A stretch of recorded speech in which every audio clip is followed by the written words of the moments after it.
As you'll be able to hear now, she played it down quite a bit.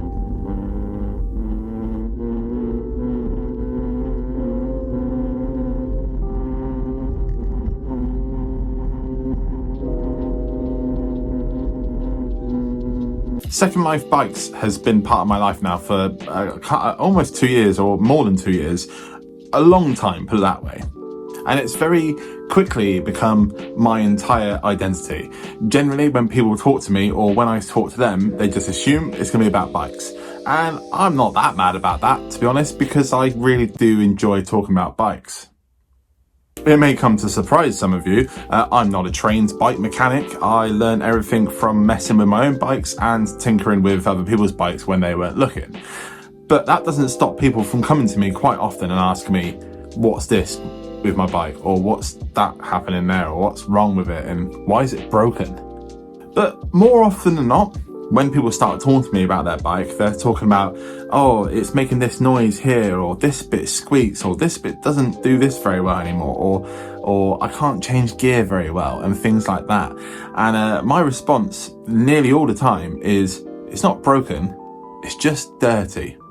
So welcome to the very first episode of It's Not Broken, It's Just Dirty, where I'm going to either help someone I know help fix their bike, or potentially just fix a problem with my bikes. It's kind of going to be like a maintenance type deal stuff. It's not going to be full builds. It's just going to be like, here's a problem with the bike. Let's try and work out what it is and fix it. These definitely aren't going to be tutorials either, because again, I'm not a trained professional, but I do know how to fix most things on a bike within reason, to a pretty high standard in my books. So the first bike in question is actually my wife's Brompton. I don't think I need to introduce a Brompton. I imagine most people know what they are. They're probably one of the, if not the most popular folding bike in the world. At the end of last year, we decided it was one of the bikes that was missing from our family of bikes.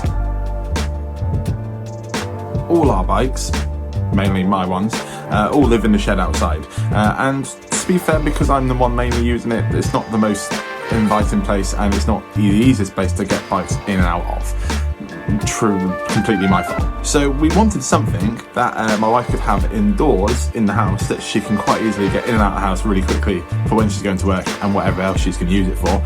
And we decided to have a look into Bromptons, and we found one and she's absolutely loved it.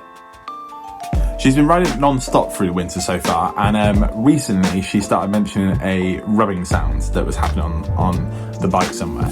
I figured it was probably something on the wheels, maybe the brakes gone a bit funny, or maybe even like the fenders were a bit off and they were rubbing on the tyre. But what it ended up being took me by surprise. So to find out what it was wrong with it, I decided to take around the block and investigate. So off I went. I assumed the noise would be coming from the back, so I mounted the camera on the back so I could like try and hopefully see something or hear something. But the noise, which you can't quite hear in this clip, is coming from the front. As you'll be able to hear now, she played it down quite a bit.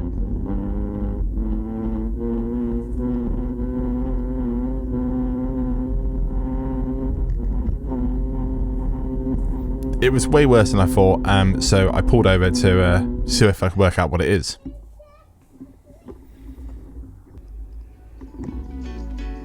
And to my surprise, the wheel was loose.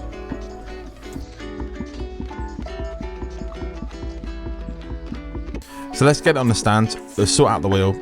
Pretty easy fix in the end, and as we've got it, we might as well service it a bit as well. And when I say service it, I mainly just mean clean it. So luckily, the little tabs that you can kind of see hold the wheel to the fork. Most older bikes have this and some newer bikes, which is lucky because I feel like it would have probably just fell out otherwise. But as you can see, she's really has been riding it a lot, and the winter's been rough on this bike, so it needs a good old cleaning as well anyway. This is cool for you tool nerds and feature nerds. There's some tools inside the frame. I do believe this is an added option extra. I don't know how much it would be, but it's a very, very nice little toolkit. It's got a little mini like ratchet in there, which is one of my favourite things to have on a bike when you're travelling around and stuff, and some little levers and extra little bits and puncture things. And then and the actual hex pits, they're like double-ended, so like you can fit twice the amount in here without taking twice the amount of space. That is a sentence, isn't it? That is what you do. You understand that, right?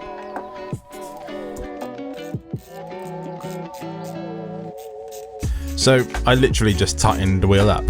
Any of you eagle-eyed followers may notice something I'm doing extremely wrong right now, which I could have kept to myself, but I'm going to tell you about it. Skipping ahead about 3 or 4 days, maybe actually a week later after I did this, my wife came back from work and said, my lights have stopped working.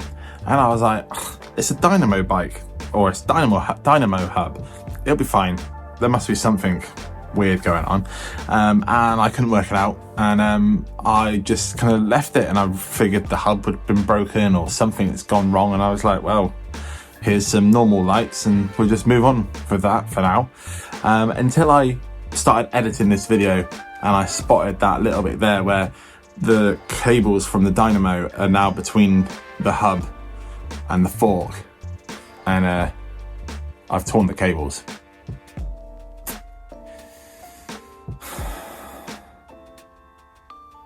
I'm not a mechanic. At best, I'm a backyard mechanic. Stickers available at saveoutbikes.com. There you go. The wheel's back on. It's running smoothly again. There's no weird sounds going on, and the lights don't work. But I thought it's probably best to take it for a quick spin. Pull your trousers up. Yeah, I'm wearing trousers. It was extremely cold. This was quite a while ago. And it's nice and smooth, and everything works as expected. As a lot of you know, I am supported by Juice Lubes, so everything I do use in this video and most of my videos is Juice Lubes. But you can just go and get your mum's washing up liquid from the kitchen.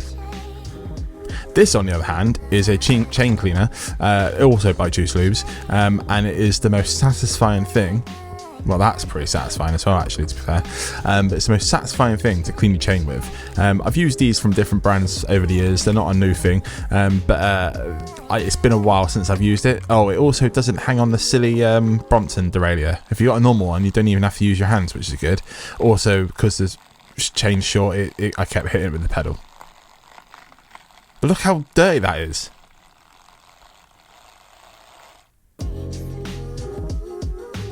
Way better. Don't drink this, by the way. Right, now let's get it wet.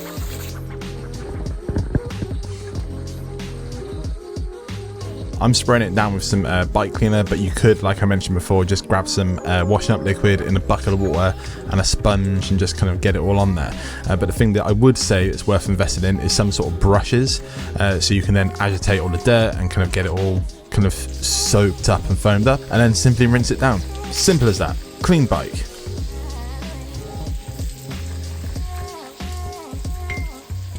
The next thing is a very important one, which is some sort of oil-based spray. This one is very, very nice smelling, I might add, but it basically displaces all the water that you've now put in all these little nooks and crannies. So go through the chain, any bolts, any like kind of little bits with the spray to kind of get rid of that. And then I also use some silicone spray. The silicone spray is more of kind of like a polish and kind of like get any of the dirt off, but silicone sprays also leave a residue on there to kind of protect it from dirt. Any of my frames that I spray with this spray often don't get mud and stuff sticking into them very easily, or even if they do, it's quite easy then to just wash it down without having to work too hard. So it's a very good thing to have. Then on the actual rims and wheels, especially the rims and the pads, make sure you use a clean cloth that hasn't had any oil on it and things like that, because you're just going to give yourself more work to have to clean. And that's it. We've got a very nice clean bike.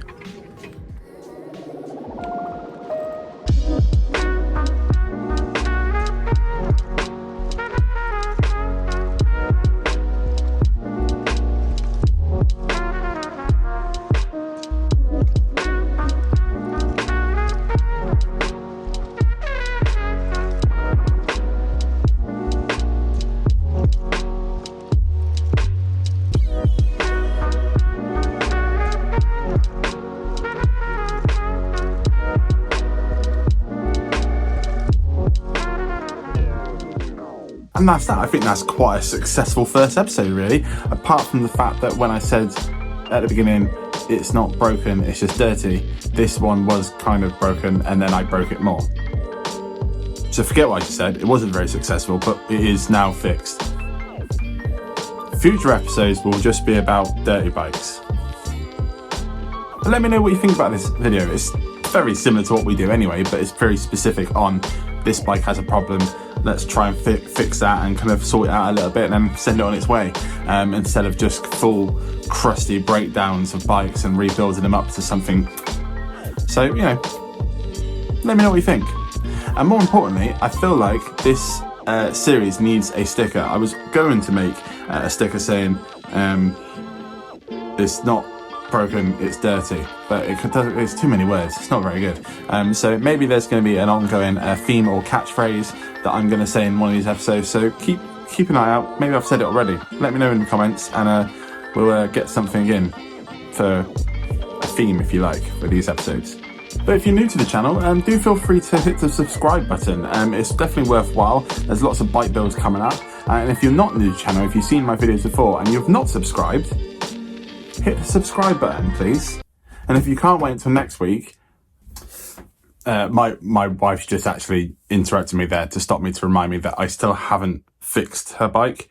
The dynamo still doesn't work. I need to replace the cables, and I just haven't quite worked out which cables I need to replace. So if you're a Brompton expert and you know which cables I need to replace, please drop a comment below, because she said I need to fix it. So anyway, do feel free to subscribe to the channel. It's absolutely free, helps me out a bunch, and I make videos like this weekly. And if you can't wait till the next video, that one there is a particularly good one.